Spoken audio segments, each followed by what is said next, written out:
Hello and very welcome back to our YouTube channel. तो उम्मीद करता हूँ कि आप सभी फिट एंड फाइन होंगे।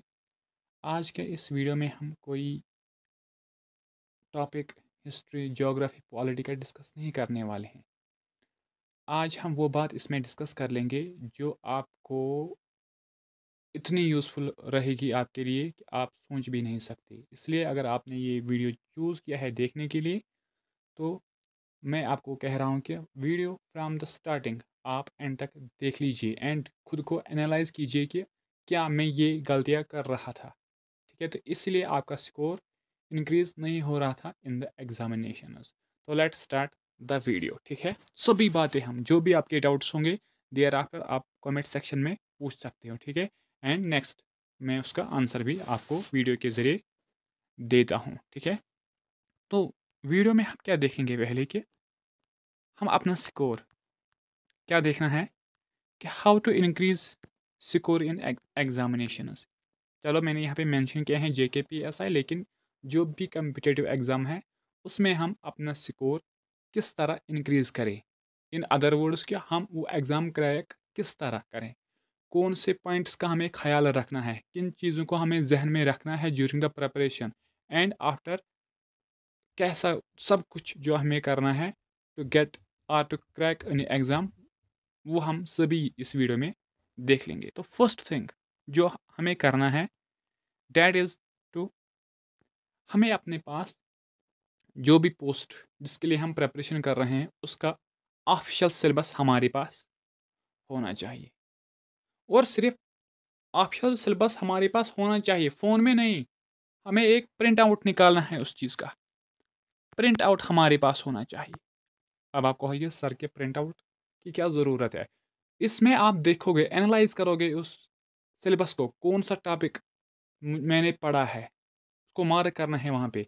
किस टॉपिक में मुझे लग रहा है कि मैं वीक हूँ, किस सब्जेक्ट पे मुझे लग रहा है कि मैं वीक हूँ, कौन सा टॉपिक नया ऐड हुआ है, कौन सा टॉपिक जो मुझे पहले से प्रिपेयर करना है, कौन सा नया सब्जेक्ट इसमें ऐड किया गया है। तो ये आप तभी कर पाओगे जब आपके पास हार्ड कॉपी होगी।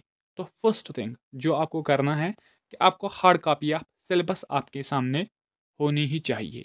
ठीक है, then next step, understand and analyse the syllabus. उसके बाद सिलेबस को एनालाइज करना है, देखना है कि टॉपिक एग्जाम में किस तरह से क्वेश्चंस आ सकते हैं, ये एज्यूम करना है पहले ही सिलेबस देखने के टाइम पे। ऐसा नहीं कि मैंने सिलेबस देखा तो मैंने पढ़ना स्टार्ट किया, नहीं, इस तरह नहीं करना है, यही हमारी गलती होती है। तो अब उन आपको क्या करना है कि सिलेबस को एनालाइज करना है। एंड मोस्ट इंपॉर्टेंट थिंग जिस जिस पे मैक्सिमम बच्चे क्या फोकस नहीं कर रहे हैं, एग्ज़ाम पैटर्न। एग्ज़ाम पैटर्न हम किस तरह जज कर लेंगे, डैट मीन्स कि हम प्रीवियस ईयर पेपर्स चेक करेंगे कि कौन से एग्ज़ाम में कितनी कितनी डेप्थनेस से क्वेश्चन पूछे गए हैं, किस सेक्शन से ज़्यादा क्वेश्चंस पूछे जाते हैं। तो ये सभी चीज़ें हमें इनिशियल स्टेज में इवन के प्रेपरेशन स्टार्ट करने से पहले इन चीज़ों को हमें देखना है, सो डैट कि हम अपनी प्रेपरेशन को उसी लेवल तक जाएं, चाहे फिर वो कितनी डेप्थ में हो, उसी हिसाब से हम अपनी प्रेपरेशन स्टार्ट कर लेंगे। तो फर्स्ट थिंग जो हमारे सामने होगी that will be the hard copy of syllabus and then analyse it and understand the nature of the examination. ठीक है, तो इसके बाद क्या करना है हमें, मेक प्रॉपर स्टडी प्लान, आज जिसको हम टाइम टेबल के नाम से जानते हैं। लेकिन मुझे नहीं लगता कि कोई बच्चा होगा जिसके पास एक प्रॉपर शेड्यूल नहीं होगा या प्रॉपर टाइम टेबल नहीं होगा, लेकिन इसमें भी हम गलतियां कर रहे हैं। हम टाइम टेबल बना रहे हैं किस हिसाब से, प्रेफरेंस के हिसाब से। सपोज़ हम अपनी तरफ से, मुझे हिस्ट्री सबसे ज़्यादा अच्छी पढ़ना पसंद है, मुझे मैं हिस्ट्री के लिए 5-6 घंटे रख देता हूँ उसमें। ऐसा नहीं है, ये बोर्ड एग्ज़ाम नहीं है, this is the competitive exam. हर किसी सब्जेक्ट का अपना एक वेटेज होता है। ठीक है, तो इसी हिसाब से हमें टाइम टेबल फ्रेम करना है, और टाइम टेबल इस तरह फ्रेम करना है कि आपको थोड़ा रेस्ट भी हो। वरना कि कुछ बच्चे ऐसे करते हैं कि सिर्फ पढ़ते जा रहे हैं, पढ़ते जा रहे हैं। ऐसा भी नहीं करना है। You have to break this time table. Suppose मैं यहाँ पे लिख देता हूँ, सपोज आपने अभी 3 सब्जेक्ट्स उठाए, ठीक है, 1, 2, 3, इसमें आपने टाइम मेंशन किया है कि कब से कब तक मैं इसको स्टडी कर देता हूँ। लेकिन ये जो पीरियड है ना, इसमें आपको गैप्स भी रखने हैं, 15 मिनट्स 30 मिनट्स रिलैक्स होने के लिए। कुछ बच्चे क्या कर रहे हैं, किताब उठाई, आंखों से देखते देखते देखते पढ़ते जा रहे हैं, लेकिन पढ़ना ऐसा नहीं है। पढ़ना कैसा है कि अगर आपने 1 घंटा 2 घंटा स्टडी की, उसके बाद आपको थोड़ा सा रेस्ट चाहिए मेंटल फ्रेश होने के लिए। लेकिन हम क्या कर रहे हैं, बस पढ़ते जा रहे हैं, पढ़ते जा रहे हैं, ना कोई ब्रेक, ना कोई और कुछ। रिजल्ट क्या है कि जब एग्ज़ाम पहुंचता है कि हमें लगता है कि नहीं, हमने कुछ पढ़ा ही नहीं, हमें कुछ याद ही नहीं है। तो ये सभी गलतियाँ सब कर रहे हैं। मैंने बच्चों को ये गलती करते हुए देखा है। ठीक है, तो ये चीज़ हमें अब अवॉइड करनी है, क्योंकि competition day to day increase होता जा रहा है। ठीक है, give time to every component according to weightage. Next thing जो हमें करना है कि हमें हर किसी कंपोनेंट, हर किसी सब्जेक्ट पे टाइम देना है। ये बोर्ड का एग्जाम नहीं है। I am again saying you, this is not the examination of board. ये कॉम्पिटिटिव एग्जाम है, इसलिए it demands more hard work and time. Hard work and time, hard work and time. जब किसी subject पे आप time नहीं दोगे तो आपको वो चीज़ें याद नहीं रहेंगी। हम क्या कर रहे हैं, हमने पढ़ा है सिर्फ आंखों से, देखते देखते लाइन पढ़ी, ना समझा कुछ ना कुछ, ऐसे ही हाँ मैंने सिलेबस कंप्लीट किया है। जब एग्जामिनर पूछता है तो वहाँ पे हम 50 ऊपर से नहीं जाते हैं, इवन कि 30 से भी ऊपर नहीं जाते हैं हम लोग। रीज़न क्या था कि हम सिर्फ आंखों से देखते देखते चले जाते हैं। ठीक है, तो ये गलती अब हमें नहीं करनी है। हमें क्या करना है कि जो भी हमने टाइम शेड्यूल बनाया है, उसमें हर किसी सब्जेक्ट को इतना टाइम देना चाहिए जितना वो डिज़र्व करता है। और टाइम टेबल भी किस हिसाब से बनाना चाहिए कि जिस सब्जेक्ट में सबसे ज़्यादा वीक हूँ, फर्स्ट मुझे उन्हीं सब्जेक्ट्स को लेना है। प्रेफ़रेंस पे नहीं कि मुझे हिस्ट्री पढ़ाना अच्छा लगता है या मैथ में स्ट्रांग हो तो मैथ को मैं और एक्स्ट्रा टाइम दूँ, that is the waste of time. अगर आपका मैथ 90% ठीक है, तो उसके लिए थोड़ा ही टाइम रखो। अगर आपको कोई सब्जेक्ट वीक है, उस पे ज़्यादा काम करो। ठीक है? Focus on understanding. हम क्या कर रहे हैं कि कोई मार्केट से कोई बुक लेके आए एमसीक्यूज़ की, वही प्रैक्टिस करने शुरू की। कॉम्पिटिटिव एग्ज़ाम है भाई, दिस इज़ नॉट। ऐसा नहीं कि पुष्पा में वो कहते हैं ना कि मैं क्या नहीं हूँ, फ्लावर नहीं हूँ, फायर हूँ। Same is the competitive exam. अगर पीडीएफ से एग्ज़ाम निकलता तो कितना ईजी होता है, लेकिन नहीं, उसके लिए हमें मेहनत करनी है, हमें बुक्स पढ़ने हैं, हमें कंसेप्ट्स को समझना है, ना कि याद करना है। कितना याद कर लोगे आप? याद नहीं करना है। I am again saying you, याद नहीं करना है, कंसेप्ट को समझना है। फॉर एग्जांपल, रीजनिंग है, मैथ है या इंग्लिश है, उसके रट तो नहीं सकते हैं ना, इसको अंडरस्टैंड करना है। चलो हिस्ट्री है, जियोग्राफी है, फैक्चुअल पॉइंट्स कुछ होंगे वो आप याद कर लोगे, लेकिन वो बाकी फिर भी आपको क्या कंसेप्ट समझना है। लेकिन इसके बदले हम क्या कर रहे हैं, बस सिर्फ पढ़ते जा रहे हैं, रटते जा रहे हैं। तो डैट मीन्स की यही सभी गलतियां करके हम एग्ज़ाम कोई क्रैक नहीं कर पा रहे हैं। ठीक है, तो नेक्स्ट थिंग जो करना है that is the focus on understanding. हमें अंडरस्टैंडिंग पे फोकस करना है, समझने पे ज़्यादा फोकस करना है। Thereafter it will become easy for us to memorise the things. लेकिन हम क्या कर रहे हैं, सिर्फ गोटिफिकेशन करके याद करने की कोशिश कर रहे हैं, जिसकी वजह से विद इन डेज हम भूल जाते हैं और हम ऊपर से हम कहते हैं कि नहीं हमारी प्रेपरेशन बहुत अच्छी है, लेकिन जिसका जो रिज़ल्ट फिर निकलता है तो हम फिर डिमोटिवेट हो जाते हैं कि इतने टाइम पढ़ने के बावजूद भी मैंने क्रैक क्यों नहीं कर पाया। फिर इंसान डिमोटिवेट हो जाता है, लेकिन गलतियाँ हमारी ही होती है कि हम क्या करते हैं, सिर्फ पढ़ते जा रहे हैं, मैं याद करते जा रहे हैं। हमने कभी भी कोशिश नहीं की कि किसी सब्जेक्ट को हम समझने की कोशिश करें।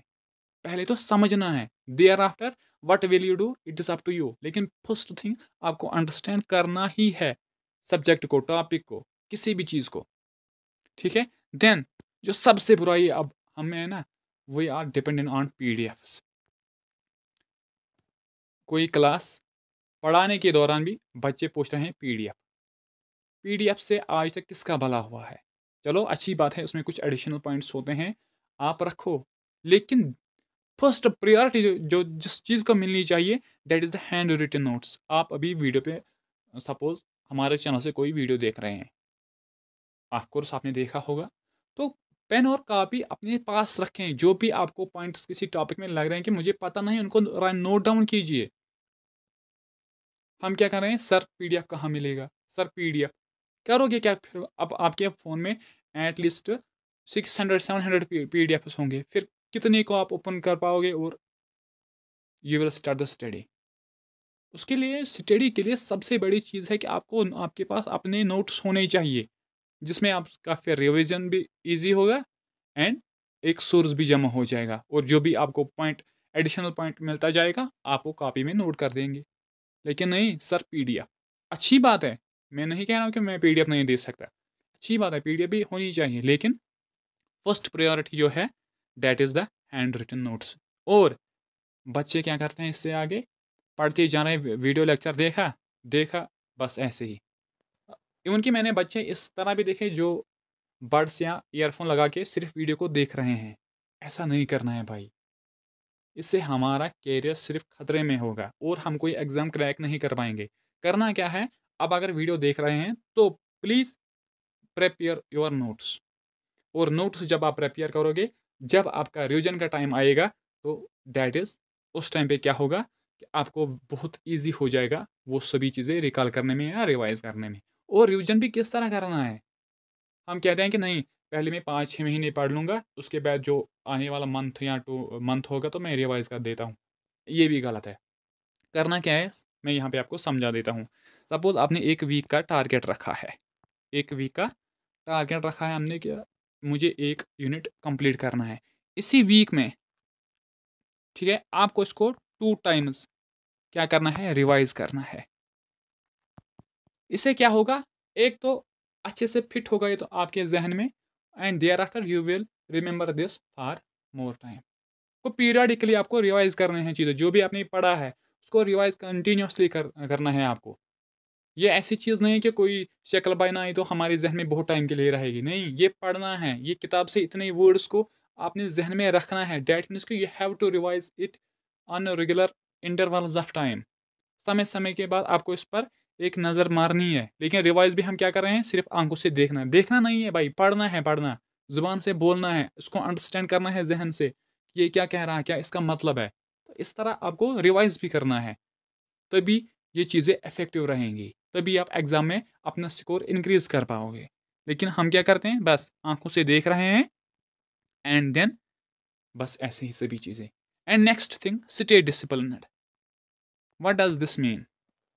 सपोज़ हम क्या कर रहे हैं कि हमने कोई शेड्यूल प्रिपेयर किया है फॉर, जिसको हम टाइम टेबल कहते हैं कि अब हमें ऐसा पढ़ना है। कभी इंसान काम भी हो सकती है, तो जिसकी वजह से सपोज़ कोई हमें कोई आवर एक स्किप हो गया जिसकी वजह से हम पढ़ नहीं पा रहे हैं। फिर हम क्या सोच रहे हैं कि नहीं, अगर ये आज तो ये 1 घंटा हो गया, अब नहीं पढ़ूँगा, इंटरेस्ट नहीं आएगा। लेकिन ऐसा नहीं करना है, अगर वो घंटा गया है उसको छोड़ो, और जो नेक्स्ट टॉपिक आपको उस घंटे के आगे पढ़ना है उससे स्टार्ट करो। डिसिप्लिन के साथ रहो। अगर आपका एक दिन ब्रेक लग जाएगा, टुमारो इसका बोझ आप पे ज़्यादा बढ़ जाएगा। आपको चीज़ें समझ नहीं आएँगी। इसीलिए continuity is the consistency and continuity. ये स्टडी के लिए इतना इम्पोर्टेंट है जितना इम्पोर्टेंट आपके लिए बुक्स मटीरियल है। आपका पढ़ना जितना इम्पोर्टेंट है, इतनी इम्पोर्टेंस रखती है कंसिस्टेंसी। लेकिन हम क्या करते हैं, 5 दिन पढ़ना स्टार्ट किया, 6-7 दिन अभी टाइम है। यार कॉम्पिटिटिव एग्ज़ाम है, इट नीड्स टाइम। और इसमें जो सबसे ज़्यादा जो फैक्टर होता है ना, हम डिसीजंस लेते हैं on the base of emotions. हमने कोई मोटिवेशन का वीडियो देखा है यूट्यूब पे, thereafter we start preparing study by studying 10-12 hours. ऐसा नहीं है, आप 3 घंटा 4 घंटा ही पढ़ो, लेकिन विद कंसिस्टेंसी। टाइम दो, ऐसा नहीं कि 5 मोटिवेशनल वीडियो देखा तो 4 दिन 5 दिन हमने 15-15 16-16 आवर्स स्टडी किया, तो 15 डेज़ के बाद क्या होता है क्या, ना हमें अपनी किताबें नज़र आती हैं ना और कुछ।